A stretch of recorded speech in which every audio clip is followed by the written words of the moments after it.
เอาขอชี้แจงคลิปนี้เลยแล้วกันใช่นะเด้อ ก็คือพาเพื่อนนี่เพิ่นสิซื้อแอมให้จนแล้วป้าแตวเอ้ย โอ้ยถูกป้าดีใจดีดีใจหลาย เล เพ ย ราะว่าได้ยินข่าวว่าสิได้พานี่ป้าดีใจโอ้ซาธุเด้อเจ้เอ้ยขอให้เป็นโฮมโพมให้แม่ป้าเด้อ แล้วก็ยังบ่พอแค่นั้นนะเพิ่นให้ซื้อสีมาทาห้าวพร้อมนี่ โอ้ยให้ดีใจเพิ่นเห็นในเจ้าบรรดาบ่มีไผแล้วสิเป็นโฮมโพผมให้แม่ป้ามีแต่เจ้ขอ สร้างต้อนยิ้มไม่ฮุบเลย เพิ่นเด้อเพิ่นอยู่ดีมีแฮง อืม ว่าพวกเจ้าคือกันขอให้อยู่ดีมีแฮงพวกกัน YouTube กะมัน F2 FC พังลาวหรือพังไทยหรือต่างประเทศก็ขอให้ซอยเรือแม่ป้าให้เป็นโฮมโพโฮมให้แม่ป้าเด้อส่งท้ายปีเก่าปีใหม่เข้ามาขอให้หมด FC แบบหมด YouTube ว่าพังไทยหรือพังลาวหรือต่างประเทศ ขอให้เพิ่นอยู่ดีมีแฮงเมิดคุก ป้าแตวจนอันนั้นเนาะจน ดีใจเจ้จุลี่คือการขอเพิ่นอยู่ดีมีแฮงเงินไหลนองทองไหลมาเงินดอลลาร์ใดเข้า จนว่าสิบ่เป็นเนาะ โดยว่าจนบ่อยากเป็นเราลบไปลบมาซะ อย่าลืมกดติดตามเพื่อเป็นกำลังใจให้ผมด้วยนะครับทุกคนขอบคุณมากๆครับ โอ้ยพี่น้องเอ้ยเปิดภาพขึ้นก็ยามแรงแต่เว้นใกล้สิตกแล้วเด้อบาดนี่มาอัปเดตงานพี่น้องเอ้ยมาเยี่ยมยามอัปเดตเฮือนป้าแตวไปฮอดขั้นใดแล้วมาตัวแรงมานี่ก็ออกมาจากเฮือนพี่น้องเอ้ยป้าตัวเป็นตีเรียบร้อยแล้วเนาะเซ็นไม้ทางหน้าทวานเฮือนก็ได้พี่น้องเอ้ยแต่ว่าน็อตเน็ตบะในสั่งกระสอบกระสีเพิ่นตัดใช่หรือบ่หรือว่าจังใดยังได้นี่เนาะเดี๋ยวไปมีแต่ว่าขึ้นเบิ่งก่อนพี่น้องเอ้ยกันใดนี่มาเห็นบ่ได้ลำบากใจบ้านนั่นพี่น้องเอ้ยมันหอมอีหลีอันนี้ทางขึ้นนี่แต่ว่าคันใดก็กว้างอยู่ดอกแต่ว่าทางขึ้นนี่พี่น้องมันหอมบ่นะเบิ่งเด้อขออนุญาตขึ้นหน่อยเด้อ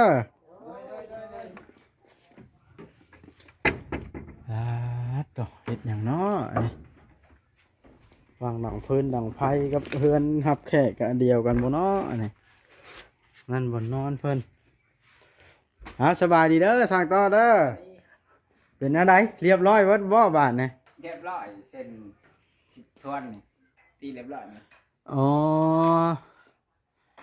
และยังบ่ใส่สังกะสีอยู่ ยัง มื้อใดสิใส่นะ มื้ออื่น มื้ออื่น โดย อ๋อ ตีทวนแล้ว ตีทวารเรียบร้อยบาทนี่เนาะด้านข้างนี่เด้นี่ใช่สังกะสีตัวเก่าบ่ตัวนี้ ใส่ลังกะซีขาวตัวเก่าตัวหม่างลงมาเลย มันทางมันรีอยู่เนาะ แม่นทางมันรีอยู่ อ๋อหน้ามันละเอาไม้เอาสังกะสีตัวอาลูซิงตัวค่อยสร้างเข้ามาอันนั้นเนาะ แม่นแต่มันเอาสิ่งที่เหลือแล้วเอากระตักเลย ต่อเรียบร้อยแล้วบาทนะจะเช็ดจังใดเนาะบาทนะสิได้พาเข้ามาให้สร้างต่อใช่อยู่บ่อันไหน ฮะสิบ่ได้เก็บสังกะสีตัวเก่าขึ้นมาตีว่าสร้างต่อฮะ ว่าแล้ว หรือว่าแนวใด ตีแล้วเบิดแล้วบัดคือเว้าแนวนี้ติ เออ มอบข้างแม่เลย ตัวนั้นเลย แม่น อืมปลาต่อพี่น้องเอ้ยคือว่า แล้วไปหลายขั้นตอนเติมมาอื่นเพิ่นสิใส่หน้าทวานแล้วก็หลายอันอยู่พี่น้องเอ้ยคำเพิ่นเฮ็ดแล้วก็ได้แต่ว่าคันใดในเรื่องคันใดนี่คือข่อยเว้าแล้วอยากให้ง่ายไปทางนั้นแล้วมันจังสิงาม โดย เพราะว่านี่นะเชษนะมันเป็นฮาวแบบนี้เบิดนี่ โอ้ ละ เอาคือกันมาเลย ฮาวแบบนี้ละซื้อสีมาทาเพิ่นว่านะให้มันดูสะอาดหูสะอาดตาตัวใดมันบ่ละเอียดหรือว่าบ่มีประโยชน์ปานใดแบบขออนุญาตนะแบบตัวนี้นี่ ลอดนอกแล้วตั้งฮาวงามๆใส่ค้ำเอาตัวนี้ลอดนอกได้บ่ ได้ ได้บ่ช่างเถาะ ได้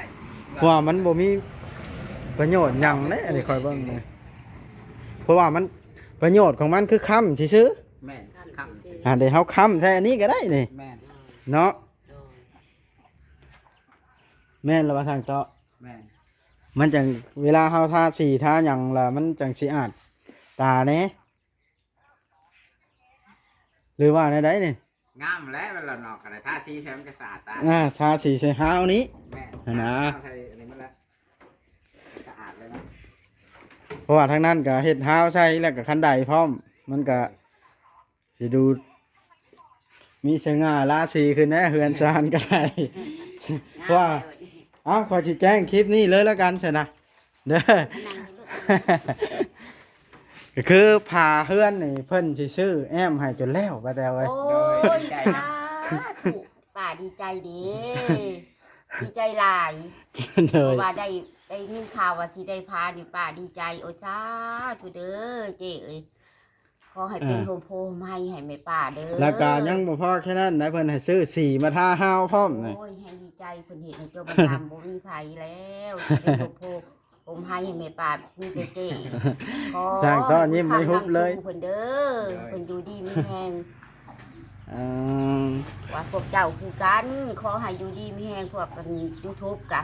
มัน F2 FC พังลาวหรือพังไทยหรือต่างประเทศก็ขอให้ซอยเรือแม่ป้าให้เป็นโฮมโพโฮมให้แม่ป้าเด้อส่งท้ายปีเก่าปีใหม่เข้ามาขอให้หมด FC แบบหมดแบบ YouTube บ่ว่าพังไทยหรือพังลาวหรือต่างประเทศ ขอให้เพิ่นอยู่ดีมีแฮงเมิดคู่ พระแตวจนอันนั้นเนาะจน ดีใจเจจุลี่คือกันคอเพิ่นอยู่ดีมีแฮงเงินไหลนองทองไหลมาเงินดอลลาร์ใดเข้า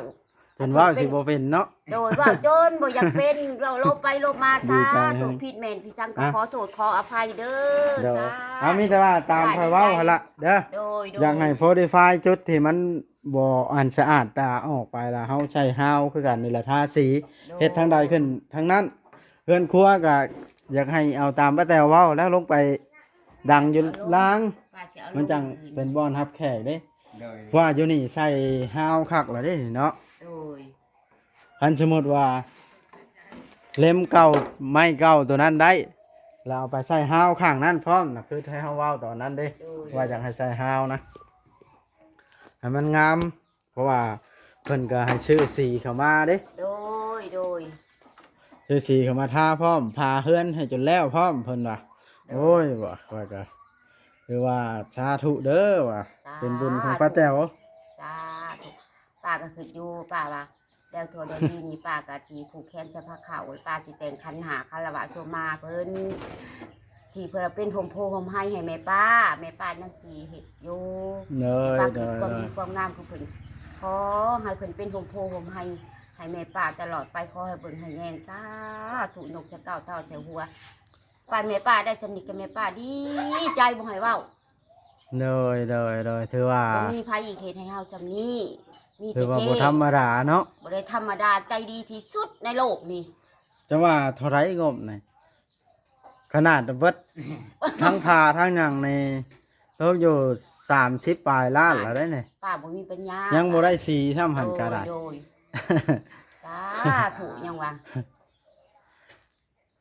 ถือว่ายังมีบุญน้ำเขาอยู่เนาะเจ้าก็ได้ ยังมีบุญวาสนาน้ำเพิ่นอยู่ แต่ว่าน้องได้ก็ ฮะ คือว่าคนอื่นได้กับป้าก็สาธุบ่ได้คิดอีสาเบียดเบียนใครได้ก็ดี อันนี้ก็บุญป้านี่แล้วเพิ่นจังนำมาสอนมาชูปานนี้เพิ่น โดยมีแต่ว่าตามนั้นล่ะเด้อ โดย หาโพลิฟายสร้างท่อผู้เป็นช่าง แล้วเราเบิ่งแนวใดตัวใดมันกล้าสิบ่ได้เฮาก็บ่เฮ็ด โด ตัวมันกล้าสิได้ในเฮ็ดแนวมันสิงามเฮาก็เฮ็ดเฮือนเฮาเด้ โดย อันนี้คันใดนี่เว้าได้นี่เอาตัวเก่านี่โจมไปมันไหม้บักใหญ่ๆอยู่เด้ เก่าแล้ว โจมไปใส่ทางนั้นสิทางนี้แหละปิดเฮ็ดฮาวเอานี่ โดย เป็นแป้นเป็นหยังนี่ละร้อนเฮ็ดฮาวให้มันงามตาหา แม่น มันมีแหละเด้เนาะ โดย เพราะว่าเฮือนเจ้านี่ก็บ่ธรรมดาเด้อใส่แผ่นใส่ผ้าแล้วล่ะทาสีฮาวนี่ หลายคนเขาก็ว่าเฮือนคันเฮือนขี้ร้ายก็ยังเฮ็ดให้งาม ยังเฮ็ดให้งามได้เนาะคือว่าบ่ธรรมดา เอา เล มา ย ทวงได้บ้าง จะใหม่ใหม่ คันเพื่อนขี้ไล่ยังเห็ดให้เพื่อนเด้ไม่บ่เป็นตากันยังเห็ดให้งามว่ะจักแล้วปากก็ว่า มันจะงามน้ำใหม่ใหม่แล้วเพิ่นซอยเพิ่นสู้อ่ะเพิ่นเบิ่งเพิ่น ได้ แย่ง ได้ฮ่าก็ดีใจน้ำป้าแตวเอ้ยอันนี้ก็ได้ ถูก ได้เฮือนงามละเอียดย้อนจบเจือเนาะ โดย ได้ย้อนลูกเจ้าก็พ่อพูดนี่ลูกเจ้าก็เฮ็ดเองเด้ โอ้ย บ่ ลูกก็แม่นอยู่ดอกออก บ่เปลือง แฮง บ่เปลืองงบเพิ่นก็ดอกเลย ลู คันจ้างพร้อมนี่แฮงเปลืองงบจ้างพร้อมโอ้ยบ่ง่ายบ่ได้ สำคัญกับเจ้อยู่แล้วผมเป็นโฮมโพไม่เป็นสะพานบุญให้แม่ป้าก็ดีใจ เด้อ ได้ เด้อ สำนี เด้อ ได้ โอ้ยหาใส่บ่ได้แล้วแม่ป้าบ่ได้สำนีฮะ ยอมอีหลีเนาะ โดยดีใจ นอนกลางคืนนี่ยังคืดว่าแล้วโทรได้ดีเฮ็ดผูกแขนน้อยเฉพาะเขา แล้วแล้วเพื่อนนี่ฉลองกินแบ้เลยเป็นยังนี่เนี่ย แม่ แล้วแต่ป้าแตวเด้อพอหยอก โ สิได้ค่อยก็ได้ กินแบกกินเป็ด ฉลองความดีใจอะนะ ดีใจป้าก็ดีใจ ดีใจหลายได้ยินข่าวนี่โอ้ย ค่อยก็ ป้าสินอนบ่รับอีกแล้วมื้อแรงนี่ มึงไก่ก่อน ป้าสินอนบ่รับป้าดีใจ นี่แต่ว่าแบบนั้นละป้าแตวเอ้ยดีใจน้ำหลายๆค่อยก็ได้ โดย ตั้งใจทำความดีต่อไปเจ้าก็ได้ สาธุ เนาะ ความดีนี่บ่ท้อถอยบ่ยอมอีก ต้องทำดีจนพร้อมกะละผู้แล้วชุดอายุผู้แหละบ่มีอีกเปลี่ยนแปลง เกิดมาแนวใดก็แนวนั้นนิสัยแนวใดก็แนวนั้นแหละบ่ได้แม่นสิว่าคิดอีสาเบียดเบียนเอื้อยน้องบ้านเมืองบ่ ขนาดเฮือนน่ะบักขี้ไล่หนึ่งของนี้มีแต่ไม้ดอกๆแดกๆให้เนาะโคตรงัวเงี้ยบัดเอาไม้อันนี้มันตีใช่นี่ มันอาจจะดูบ่ทันสะอาดตาบันไดตอนในบัดเข้าพาผู้เพราะว่า เขาพาทาซี ขอพาทาสีอยู่นี่มันสิขึ้น เพราะว่าสร้างต้อนะอันผัดเฮ็ดให้มันเพียงเบิดล่ะเด้ โดยก็ เป็น ละเอียด เฮ็ดให้มันได้สร้างเด้ อ้ายอยากตีซอยเพิ่นก็บ่ให้ตีพี่จับให้ไม้สิจับไม้ให้ซื่อๆเพิ่นว่าข้อยสิเฮ็ดเอง ข้อยก็อยากเบิ่งอยู่บัดออกมาแล้วมันสิดูดีซำใดเนาะทำไปใส่ฮาวทั้งนั้นพร้อมนี่แฮงเต็กฮะ โดย เนาะ โดย อืมไม่อันนี้ได้จะสร้างเตาะบ่เฮ็ดฮาวเลย ยังว่าชิว่าไอ้กาดในตัวนี้อยู่กาดตอกอันนี้ตอก เอ สลาย อ เอาว่าสิตอกเส้นตัวนั้นกับตัวนั้น อ่า เอาบ่ทันได้ตอกชิว่าไอ้กาดเหยียบเด้ โอ้ ไว้เหยียบเด้ ไว้เหยียบตอกนี้ แม่บ่ได้กาดจะสะนี่ตัวมันแข็ง จัดไปซะนะ พอได้มีบ่อนง่อยแล้วงานจ้ะ เนาะ แม่ อืม เขาว่าสิตอก แม่นแล้ว ขึ้นด้วยตอก สิตัวนี้มันก็สิยาก ตัวนี้เด้ตัวทางไหนใช้ ตัว เป็นล ข้าม งหน้านี่ใส่เป็นลมนี่มันต้องเอาไม้ เพื่อ สอน ง เช่าว่า สิยาก อันนั้นประธานมาเขาสิขึ้นเป็นลมก่อน ใส่เป็นลมก่อนขาเนาะ มาใช้เป็นล ให้ ม มัน ขา สวย ค่อยช่างแล้วอันนั้นนะพานะมาเอิ้นพวกละเขาเจ้าเขามาส่งก็ได้โอ้บ่ธรรมดาเนาะ พาก็ได้เลยเนาะ ได้แล้วพานะ ออดี เพราะว่าเพิ่นเฮ็ดให้จนแล้วเพิ่นว่ากระเทินเพิ่นว่า เลย เฮ็ดบ่แล้วมันข้างคาใจเด้ลาวก็ได้ แม่นความลาวหั่นล่ะ เลย เทินได้เฮ็ดล่ะทีแรกลาวก็ว่าสิซอยพอแล้วหลังคาหลังหยังงบชาวล้านนึงเด้เดี๋ยวพอลาวอะแล้วขึ้นไปขึ้นมาโอ้กระเทินลาวอะเฮ็ดมาแล้วเลย